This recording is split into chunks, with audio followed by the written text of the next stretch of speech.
we are all the same. The greatest illusion of this world is the illusion of separation. Things you think are separate and different are actually one and the same. Like the Four Nations. Yes, we are all one people, but we live as if divided. We're all connected. You know this is going to be a very grounded video when someone quotes a cartoon to prove his point. You see, as a man who was born in a developing country, I always had this sense of inferiority towards the developed countries. There's just this illusion you have as if these people live in a heaven and earth, as if their morals, aesthetics, technology, basically everything about them is better. Now, I've been lucky enough to see a few countries in my days, not as an elite honored guest, but as a street-smart, easy-prey looking foreigner. And I honestly think that any rational man would notice that it's actually the same way everywhere. There are nice people out there, and then there are not-so-nice people, to put it politely. The information about the other is usually encoded in language, culture, and is heavily influenced by geography, politics, and economy. But once you crack the code, you begin to see that there's a reason why .wave format is behind every lossless encoder. Now, the assumption is that in developed countries, the odds of meeting not-so-nice people are lower, so long as we're not talking war zones. But you can't actually trust the statistics like crime rates or human development index, because some things just don't get recorded or get classified differently. It's all about those definitions. This, however, can be explained economically. Since their purchasing power is higher, far less people have the desire to resort to underhanded tactics, so to say. Bear in mind that I do understand that behind every economical growth, there are extra economical factors, political and cultural especially, that impact the said growth. At the same time, any sociologist would argue that social groups across many countries share a lot of similar traits. Take a look at YouTube comments written under any national news broadcast, and you'll easily see how the comments are basically the same most of the time. But I digress. What I mean to say is, in the end, it all boils down to the fact that corrupt, greedy people are everywhere. And we should not pretend that our nation, or us, are not like them. We should avoid bias and other obvious cognitive traps that allow our brains to slack off, and we should not use other groups to channel our pent-up stress and negative energies. Granted, nobody's going to see this video, but I believe that I have to voice an opinion that denies the alarming tendency to behave in a xenophobic, nationalistic, or purely racist way. The timing couldn't be worse. Just as we as humankind finally began to slowly achieve the transnational informational density that allowed more and more people to see that we're the same despite the strong push on many levels against such realizations. And the epidemic sadly only made things worse.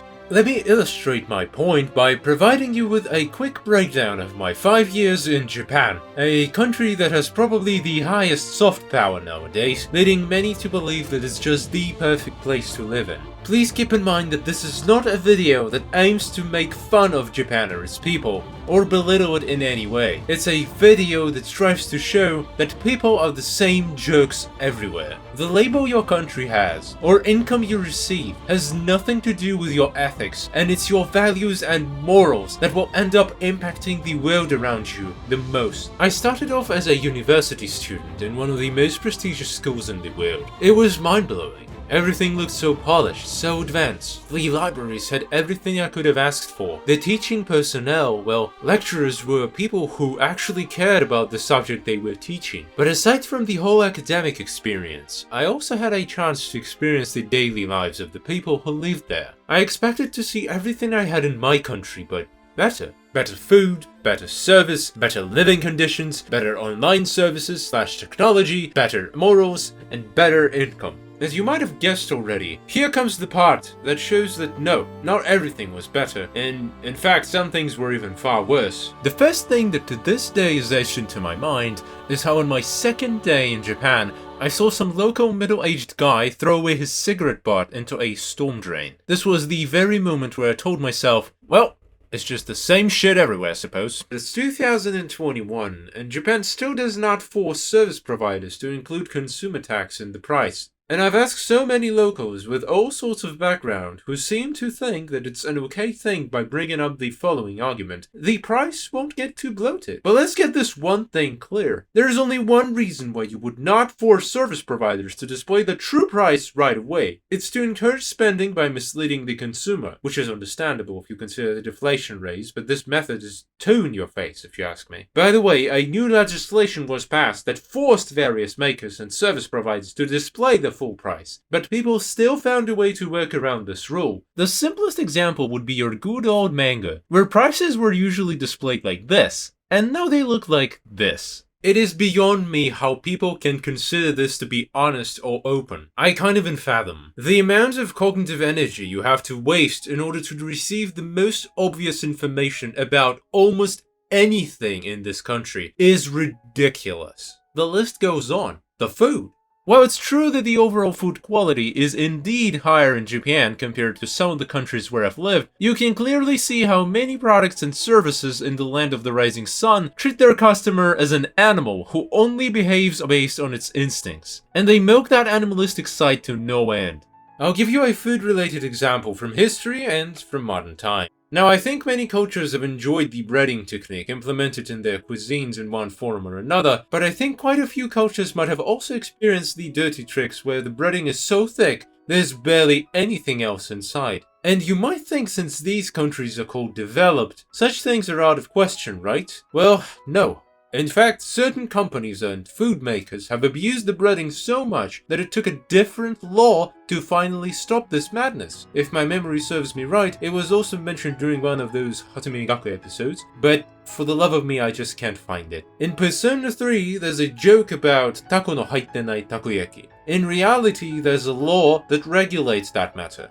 The place that sells bentos near the place where I work also abuses the breading too much, to the point where I did not finish their bento just because of how high carb in your face it was made. And then, right across the street, there's a grandma that sells bentos. And those have even some semblance of healthy food in it for the same price. Another modern example would be how often a bad product gets mixed in with a good one. I've had quite a few experiences like that, where you purchase ingredients to cook something and the way it's packaged prevents you from seeing the damaged product. And I swear, I had the same experience when I lived in any other country. You'll gradually see my point, I hope, as we continue, though I definitely started on a low note. You can also see how, just like in every other country, sometimes the people who prepare your food, well, they get too relaxed and start doing something not too pleasant to imagine with the food you're supposed to eat. Living conditions and services. As I moved to Japan, I needed 3 things any person in our day and age would consider obvious: an accommodation, a phone number, and an internet service provider. With all these 3 things, what I expected was pretty obvious routine. I choose the service, I sign the contract, and I enjoy the service without any weird conditions applied. Well, imagine my surprise when I read the contract for my ISP and noticed that I can't just opt out of the service should I deem it necessary due to any reason. It's called ninen shibari in Japanese and is a widely accepted phenomenon. Basically, I have to pay them 2 years worth of service fee regardless of how long I use their service. So imagine I would have lived in Japan for 6 months, and then for my research or whatever other reason, I'd have to move to some other country. I'd have to pay the remaining 1.5 years worth of service fee. And this condition still applied even if, say, their service was subpar, as in I had connection issues or anything like that. And not only that, of course there are vaguely worded fees included in this whole routine. Unintended. I immediately asked the guy at the counter if there's any other service available that does not have this ridiculous anti-consumer BS embedded within its contract. And the answer was no. Granted, back then, I just thought that I might be manipulated into a shitty deal, but time showed me that I actually got a pretty good deal out of it. So you might say I was lucky. And for my accommodation, it's pretty much the same thing. Vague wording, a contract that protects the landlord in every possible way, guarantee fee, various insurances, a bunch of fees like key money, which is basically like, yo, here's an extra 2 months rent for letting me live in your shack, and renewal fee, which is ridiculous. Deposits that usually don't come back and result in a bunch of disputes even among locals. One might think that why not just include all that shit in the intended rent price and save me a bunch of time trying to figure out what is the intended price for this particular piece of accommodation. But no, it doesn't work like that here. Also, cherry on top, enjoy being denied most nice accommodations just because you're non-Japanese national. If this is not anti-consumer, then I don't know what is. In my country, I just pick a service or a house or anything, and if your service sucks balls, then I can opt out of it at any point. Most fees actually make sense, instead of sounding like a pretext for "give me money, you customer cunt." This forces the providers of most services to actually improve instead of sitting on their asses and milking their customers. And of course, companies abuse the system to the point where many people in Japan think that it's okay to pay these fees and spend hours figuring out what is the actual total price for an apartment or anything like that. I think one of the reasons why some companies treat people like trash or have ridiculously outdated websites or services or security measures is precisely because in Japan people avoid criticizing others and even companies out of various reasons. This is where things like child pornography and other hardly acceptable inventions of human mind that abuse lack of transparency to survive are hiding. I think this tendency to keep things quiet or under the rug on a societal level that also leads to a lot of pent-up aggression ends up being abused to no end on an economical level in every nation. Gender equality. You'll be shocked if you heard the kind of things I heard about women from some of the Japanese men I know. I can only hope that this will change with the new generation, but I honestly can't even understand how can a country so advanced have such outdated morals. If my country hosted the Olympics, and even one person related to the event would have said anything along the lines of, if we increase the number of female board members, we have to make sure their speaking time is restricted somewhat, they have difficulty finishing, which is annoying, would receive relentless bashing from every imaginable media outlet, which is sort of exactly what happened. That brings me to Japanese politicians. Just like in any organization, there are people who do their job responsibly, and people who are hopeless slackers. Some people just show their true colors with age, daily life things. I've personally seen a Japanese guy publicly urinate on the wall right in front of a bunch of people. There's news of folk who steal toilet paper whilst being a police station chief officer only to show their power and come up with retarded excuses like, I had a strong desire to poop, so I stole 5 rolls of paper. Meaningless violence, rape, and abuse. Some Japanese people abuse store clerks and waiters. Few go so far as to show off their income and throw money. It's despicable. In my years of living in Japan, I've rarely seen someone talking politely to a store personnel. Some just ignore their questions. Some treat them negatively. Apparently, for some weird reason, some even consider it weird to show your gratitude to them. And still, there are people who are polite. There are people who do not treat others like trash, of course. Better technology. Take a look at this. When do you think this website was built? The answer is the year 2020. I should make a video about the way many Japanese websites are built, but I'm too lazy for that. Quick question. When was the last time you used fax? 10 years ago? 20 years ago? Never? In Japan, many people would say, yesterday.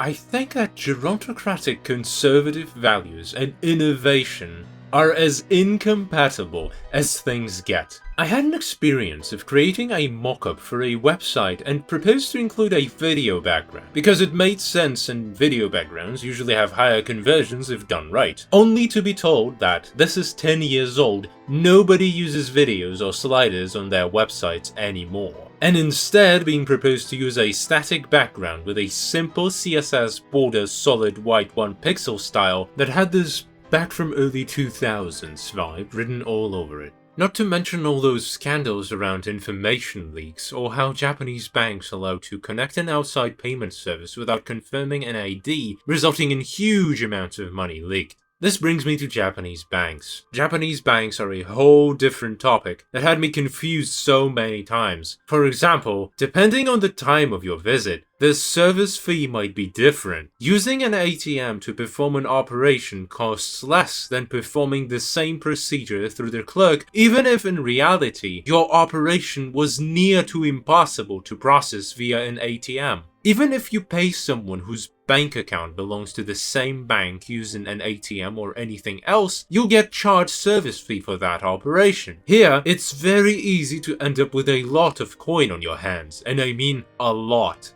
And even if you try really hard, getting rid of all that coin by simply tossing it to an average witcher is next to impossible. So you'd imagine that simply depositing all that coin back onto your card and then withdrawing it in banknotes of higher value is the way to go, right? Well, you can't do that. You have to go and pay 500 yen to deposit huge amounts of small margin coins on your account. That's like paying $5 to deposit 300 cents. Some websites don't work at nights or evenings.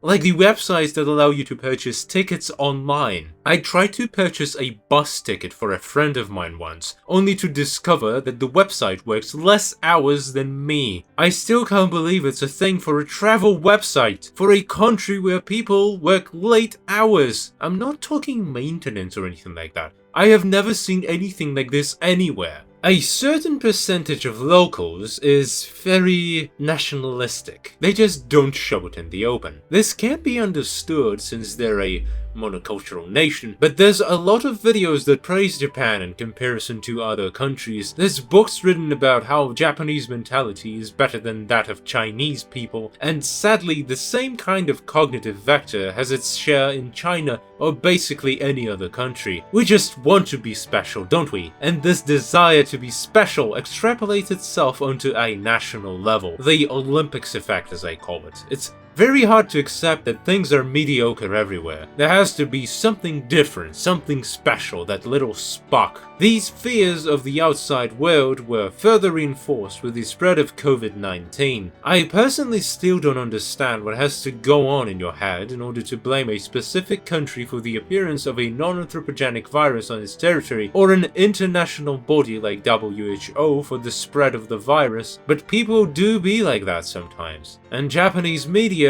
even well-educated politicians, columnists, professors, have an inclination to see multiculturalism and the other as a threat. Whenever there's news of some hideous crime committed or something being stolen, you will almost certainly find some sort of delusional comment claiming that it was done by a foreigner or a Korean. Surely there's a possibility that some of these crimes could have been committed by a foreign national, but in the end, it's just a possibility. This whole idea is further reinforced by the fact that Taro Aso, Deputy Prime Minister of Japan since 2012, has openly claimed that the reason why death tolls in Japan are so low is because Japanese people are of a higher quality compared to others. Let's just say that Japan did a great job at manipulating the criteria for even being eligible for an examination. Unlike many other countries, in Japan there is no sick leave. You use your paid leave for that, because that's your problem. The examination itself also costs ridiculous amounts of money. If the amount of examinations is extremely low, of course the amount of registered infected is also going to be low. The reason why such manipulation took place is because Japan's medical system is very low capacity and is very understaffed. Also, the Olympics were right around the corner and they needed to keep up appearances. The fact that an official who's supposed to understand all these little manipulations and intricacies makes a statement like that, even if it was meant as a way to inspire national pride, is preposterous. I think this faith in how uncorrupted,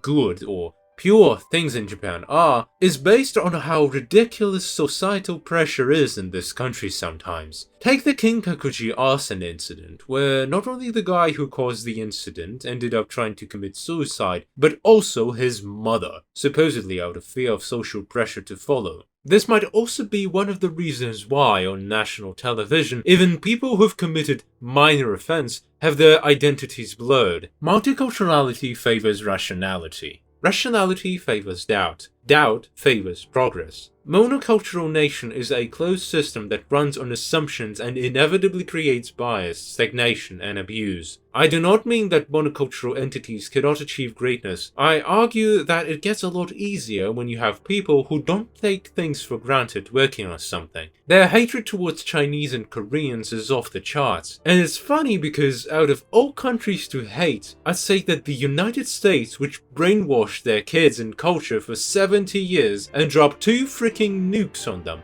would be at the top of the list. But no. Or maybe they're just too good at hiding it, I don't know. Talk about GHQ's wonderful anger management. It's especially funny when someone claims that a popular brand like Mujirushi Ryohin or Uniqlo is awesome because it's Japanese, while in reality it's made in sweatshops by Vietnamese or Chinese workers. Or how the most popular messenger in Japan is Line, which is also a very shady messenger, but it's made by a Korean company and is not even remotely as widespread in Korea or any other country as it is in Japan. Oh, the irony. And now for the obvious argument. Well, you keep saying these things, but you still spent 5 years there, didn't you? Which means that you still enjoyed your time there and maybe made a bit of cash on the side, right? Yes, I did, and yes, my income was definitely higher than it would have been had I done the same kind of work back in my place of birth. But there's one thing you need to keep in mind when it comes to income comparison. The purchasing power parity, also known as the companies will always charge you as much as they can rule. In case of many jobs, on average, you'll end up with only 20 to 30% of your income left to spend however you want. And this is actually quite a small sum. So please do not imagine ridiculous incomes or numbers if you don't possess a rare or highly demanded skill. If you do, yes, your purchasing power will skyrocket. But that goes the same for any other country, so you might be better off just staying where you are, especially since remote work is finally becoming a part of our lives. So bottom line is, once you get rid of all the smoke and mirrors, it's all about your morals. No matter where you go in human society, there will always be those who will abuse your lack of knowledge or trust. There will always be those who will try to mislead you to their profit. There will always be those who will come up with a philosophy or a set of values to justify their dark and uneducated motives. People will always look for simple answers to difficult problems. People will stay greedy no matter how good our lives get, and even when global warming is about to hit all of us, all we care about is who's going to profit the most out of it, or how to come on top of this mess that's to come.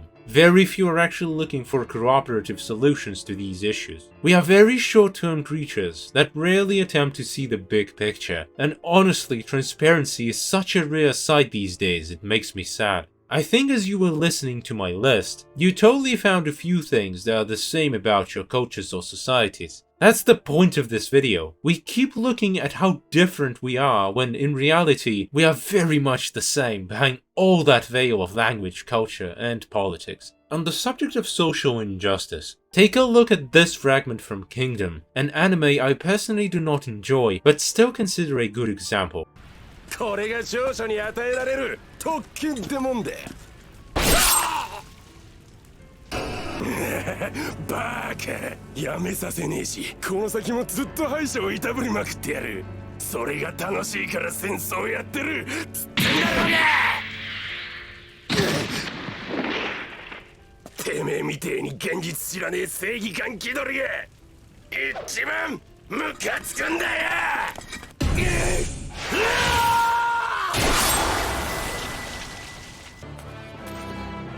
俺はてめえみてえな現実っつってくだらねえこと正当化するやつが一番ムカつくんだよみんなやってるからなんて何の言い訳にもなってねえ下道は下道だ I'm sure every single person from anywhere in the world can identify/empathize with this situation. Any morally white person, that is. I've had a chance to interact with hundreds of people from many parts of the world, and this justification, this is reality, or this is how adults work, is one of the many banes of the society we all share as human beings. Or here's another example. Pretty much everywhere, companies ask for 2-year experience in the field for entry-level positions, which is a global catch-22 regardless of where you come from. People can become anything depending on the kind of information you feed them. I can only hope that we can, through relentless effort, learn to conscientiously choose the kind of information that would prove constructive to the global human community, not destructive as in supporting the kind of values that are based on non-rational, mythological constructs. A lot of great minds who think globally are also trying to find out how to weed out such informational noise that lures people into cognitive bias and how to maximize the throughput of evidence-based information. But there's a long way to go. Maybe if each of us began to make a conscious effort to weed out all of that cognitive bias, would one day end up in a world that's actually capable of conquering the final frontier without turning it into a possible USA discovered nuclear weapons and started to act too cocky zero-sum scenario. But the way things are now, the global warming would finish us off way before that happens, so I don't know why I even made this video. And now for the puns! So this is hiragana, right? And this here is katakana. Now what is this? This is, my friend, shirangana.